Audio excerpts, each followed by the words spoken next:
এবার উপদেষ্টা পরিষদে গণভোট অধ্যাদেশ অনুমোদন দাবি রিপোর্টে। আরো বিস্তারিত জানিয়ে দিব। এদিকে ভূমিকম্পের প্রস্তুতি নিয়ে জরুরি বৈঠকে প্রধান উপদেষ্টা। এবার 3 দফা দাবিতে প্রাথমিক শিক্ষকদের 3 দিনের কর্মবিরতি শুরু। এদিকে লটারি করে 64 জেলার এসপি চূড়ান্ত।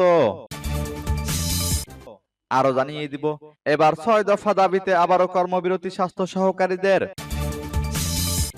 এদিকে একই দিনে জাতীয় নির্বাচন ও গণভোট চ্যালেঞ্জিং বললেন প্রধান নির্বাচন কমিশনার।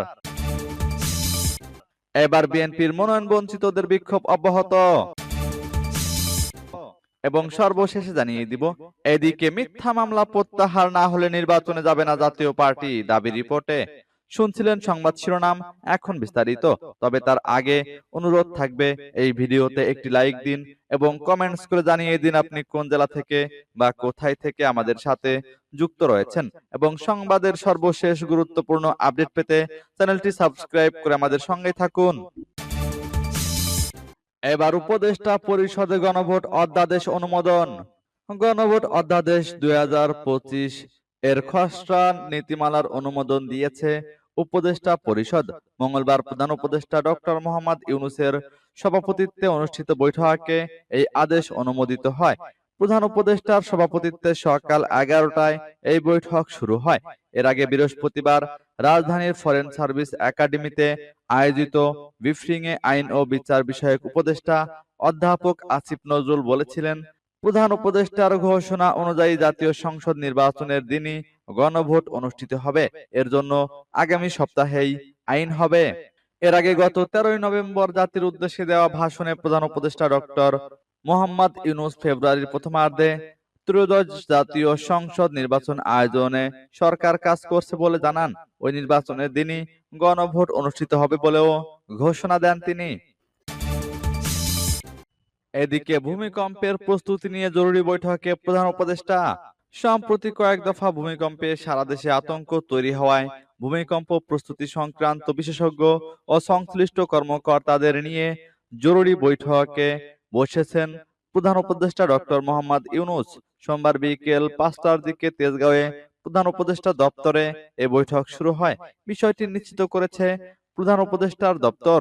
সরকারি সূত্র জানায়, শুক্রবার ও শনিবার 2 দিনে 4 দফা ভূমিকম্প অনুভূত হওয়ার পর এই জরুরি বৈঠক আহ্বান করা হয়। এই বৈঠকে রাজধানী সহ সারা দেশের ঝুঁকিপূর্ণ ভবন উদ্ধার সক্ষমতা, জরুরি প্রতিক্রিয়া পরিকল্পনা এবং সাধারণ মানুষের নিরাপত্তা নিশ্চিত করতে করণীয় বিষয়ে আলোচনা হওয়ার কথা রয়েছে। শুক্রবার সকালে কয়েক দশকের মধ্যে সবচেয়ে প্রাণঘাতী ভূমিকম্প আঘাত হানে বাংলাদেশে। রিক্টার স্কেলে 5.7 মাত্রার এই ভূমিকম্পের উৎপত্তিস্থল ছিল নরসিংদীর মাধবদী, যা ঢাকা থেকে মাত্র 13 কিলোমিটার দূরে। ভূমিকম্পটির কেন্দ্র ছিল ভূপৃষ্ঠের 10 কিলোমিটার গভীরে। এই ভূমিকম্পে 3 জেলায় অন্তত 10 জনের মৃত্যু হয় এবং 6 শতাধিক মানুষ আহত হয়। এবার 3 দফা দাবিতে প্রাথমিক শিক্ষকদের 3 দিনের কর্মবিরতি শুরু। সরকারি প্রাথমিক বিদ্যালয়ের সহকারী শিক্ষকরা তাদের 3 দফা দাবিতে দেশজুড়ে 3 দিনের পূর্ণ দিবস কর্মবিরতি শুরু করেছেন। মঙ্গলবার থেকে শুরু হওয়া এই কর্মবিরতি চলবে বৃহস্পতিবার পর্যন্ত।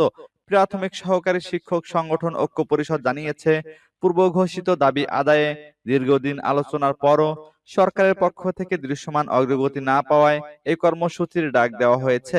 ফলস্বরূপ সারা দেশের প্রাথমিক বিদ্যালয়ে পাঠদান বন্ধ রয়েছে।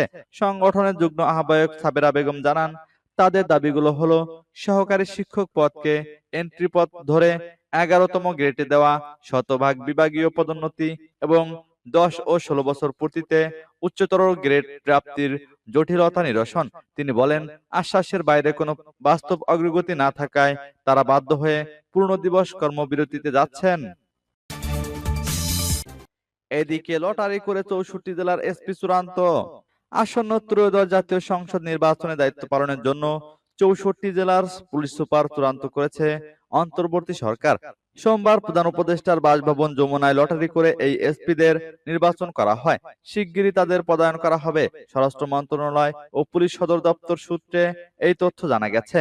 পুলিশ সদর দপ্তর সূত্র জানায়, যমুনায় লটারির সময় উপস্থিত ছিলেন ভারপ্রাপ্ত পুলিশ মহাপরিদর্শক ও ঢাকা মহানগর পুলিশের কমিশনার শেখ মোহাম্মদ সাজ্জাদ আলী। এছাড়া স্বরাষ্ট্র মন্ত্রণালয়ের উচ্চপদস্থ কর্মকর্তা ও প্রধান উপদেষ্টার কার্যালয়ের প্রতিনিধিরা উপস্থিত ছিলেন।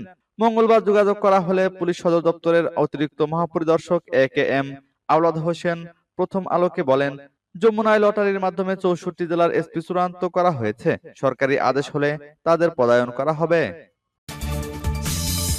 এবার ৬ দফা দাবিতে আবারও কর্মবিরতি স্বাস্থ্য সহকারীদের।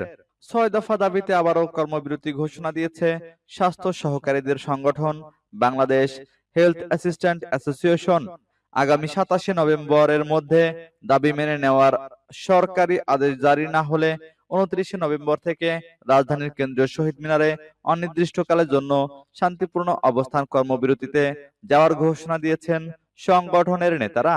সোমবার সকালে জাতীয় প্রেস ক্লাবে এক সংবাদ সম্মেলনে সংগঠনের কেন্দ্রীয় সমন্বয় পরিষদের নেতারা এই কর্মসূচির ঘোষণা দেন। এ সময় স্বাস্থ্য সহকারীদের নিয়োগ বিধি সংশোধন, বেতন বৈষম্য নিরসন ও টেকনিক্যাল পদমর্যাদা সহ ৬ দফা দাবি তুলে ধরা হয়। সংগঠনটির নেতারা বলেন, দীর্ঘদিন ধরে দাবি আদায়ে নিয়মতান্ত্রিকভাবে আবেদন জানানো হলেও সংশ্লিষ্ট কর্তৃপক্ষ বারবার আশ্বাস দিয়ে তা বাস্তবায়ন করেনি। স্বাস্থ্য সহকারীদের ৬ দফা দাবি হলো, নিয়োগ বিধি সংশোধন করে স্নাতক বা সমমানের যোগ্যতা সংযুক্ত করে ১৪তম গ্রেড প্রদান, ইন সার্ভিস ডিপ্লোমা সম্পন্নকারীদের ১১তম গ্রেড সহ টেকনিক্যাল পদমর্যাদা দেওয়া, পদোন্নতির ক্ষেত্রে ধারাবাহিকভাবে উচ্চতর গ্রেড নিশ্চিত করা, সকল স্বাস্থ্য সহকারী, সহকারী স্বাস্থ্য পরিদর্শক ও স্বাস্থ্য পরিদর্শককে প্রশিক্ষণ ছাড়াই স্নাতক স্কেলে অন্তর্ভুক্ত করা, বেতন স্কেল পুনর্নির্ধারণের সময় প্রাপ্ত টাইম স্কেল বা উচ্চতর স্কেল সংযুক্ত করা, ইতোমধ্যে ইন সার্ভিস ডিপ্লোমা কোর্স সম্পন্নকারীদের সমমান হিসেবে স্বীকৃতি দেওয়া। এদিকে একই দিনে জাতীয় নির্বাচন ও গণভোট চ্যালেঞ্জিং, বললেন প্রধান নির্বাচন কমিশনার। একই দিনে জাতীয় নির্বাচন ও গণভোট করা চ্যালেঞ্জিং বলে জানিয়েছেন প্রধান নির্বাচন কমিশনার AMM নাসির উদ্দিন। তিনি বলেন, একই দিনে নির্বাচন ও গণভোট অনুষ্ঠানের এমন পরিস্থিতির মুখোমুখি নির্বাচন কমিশন কখনো হয়নি। রাজধানীর গুলশানের একটি হোটেলে Asian network for free elections আয়োজিত নির্বাচন বিষয়ক এক কর্মশালার সমাপনী অনুষ্ঠানে একথা বলেন প্রধান নির্বাচন কমিশনার। তিনি বলেন, একই দিনে ত্রয়োদশ জাতীয় সংসদ নির্বাচন ও গণভোটের প্রস্তুতি নিতে অন্তর্বর্তী সরকার নির্বাচন কমিশনকে চিঠি দিয়েছে। সামনের সপ্তাহে গণভোটের আইন করা হবে। আইনটা হয়ে গেলে গণভোটের প্রস্তুতি শুরু করবে কমিশন। নাসির উদ্দিন বলেন, আমাদের একই দিনে নির্বাচন ও গণভোট আয়োজন করতে হবে। একই রিসোর্স ব্যবহার করে, এটা আগে ছিল না। আগের কোনো কমিশনকে এই চ্যালেঞ্জ নিতে হয়নি, এজন্য অনেকগুলো অতিরিক্ত কাজ করতে হবে। আমরা একই দিনে নির্বাচন ও গণভোট আয়োজন করব, কারণ আমরা অঙ্গীকারবদ্ধ। আইন মেনে সব প্রক্রিয়া হচ্ছে, আমাদের দ্বিতীয় কোনো সুযোগ নেই। গণভোট প্রসঙ্গে তিনি বলেন, আইন চূড়ান্তের আগে ব্যালটের ধরন নিশ্চিত নয়। প্রস্তাবিত 4টি পয়েন্টে হ্যাঁ ও না ভিত্তিক ভোট হবে। এবার বিএনপির মনোনয়ন বঞ্চিতদের বিক্ষোভ অব্যাহত। ত্রয়োদশ জাতীয় সংসদ নির্বাচনে বিএনপির মনোনয়ন পুনর্বিবেচনার দাবিতে দেশের বিভিন্ন স্থানে আন্দোলন চালিয়ে যাচ্ছেন দলের মনোনয়ন বঞ্চিত নেতাদের অনুসারীরা। গতকাল রোববার বিভিন্ন স্থানে বিক্ষোভ, মোটর শোভাযাত্রা, রোড মার্চ ও মানববন্ধন কর্মসূচি পালন করে দলের প্রার্থী পরিবর্তনের দাবি জানায় বিএনপি নেতাকর্মীদের একাংশ। জামালপুর ২ আসনে বিএনপির প্রার্থী পরিবর্তনের দাবিতে বিক্ষোভ ও মানববন্ধন করেছেন সাবেক মন্ত্রী পরিষদ সচিব ও বিএনপি চেয়ারপারসনের উপদেষ্টা SM আব্দুল হালিমের অনুসারী বিএনপির নারী নেতাকর্মীরা। রোববার বেলা 11:30টায় উপজেলার আমতলী বাজার এলাকায় এ বিক্ষোভ অনুষ্ঠিত হয়। এ কর্মসূচিতে কয়েক হাজার নারী অংশগ্রহণ করেন। মানববন্ধনের পর বিক্ষোভ মিছিল বের করে আন্দোলনকারীরা। মানববন্ধনে বক্তব্য দেন উপজেলা বিএনপির সহসভাপতি জয়নাল আবেদিন সরকার, মহিলা দলের নেত্রী মারুফা আক্তার, শোভা আক্তার প্রমুখ। এদিকে মিথ্যা মামলা প্রত্যাহার না হলে নির্বাচনে যাবে না জাতীয় পার্টি। মিথ্যা মামলা প্রত্যাহার না করলে নির্বাচনে অংশ নেবে না ব্যারিস্টার আনিসুল ইসলাম মাহমুদের নেতৃত্বাধীন জাতীয় পার্টি। ঢাকা সফররত কমনওয়েলথ প্রতিনিধি দলের সঙ্গে রোববার বৈঠকে এ অবস্থান জানিয়েছে দলটি।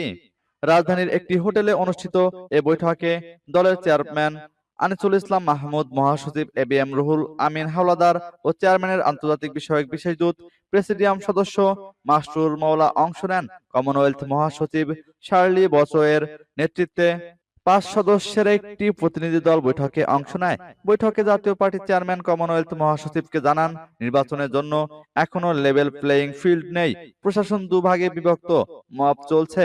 জাতীয় পার্টির নেতাদের বিরুদ্ধে দায়ের করা মিথ্যা মামলা প্রত্যাহার করা হয়নি। নেতাদের বিরুদ্ধে বিদেশ যাত্রায় নিষেধাজ্ঞা রয়েছে। মামলা প্রত্যাহার এবং বিদেশ যাত্রায় নিষেধাজ্ঞা প্রত্যাহার না করা হলে জাতীয় পার্টি নির্বাচনে অংশগ্রহণ করবে না। বৈঠকের পর এসব তথ্য সাংবাদিকদের জানিয়ে মাসরুর মওলা গণমাধ্যমকে জানান, কমনওয়েলথ মহাসচিবকে জানানো হয়েছে জাতীয় পার্টি সবসময় নির্বাচনের জন্য প্রস্তুত, কিন্তু নির্বাচনের পরিবেশ নেই।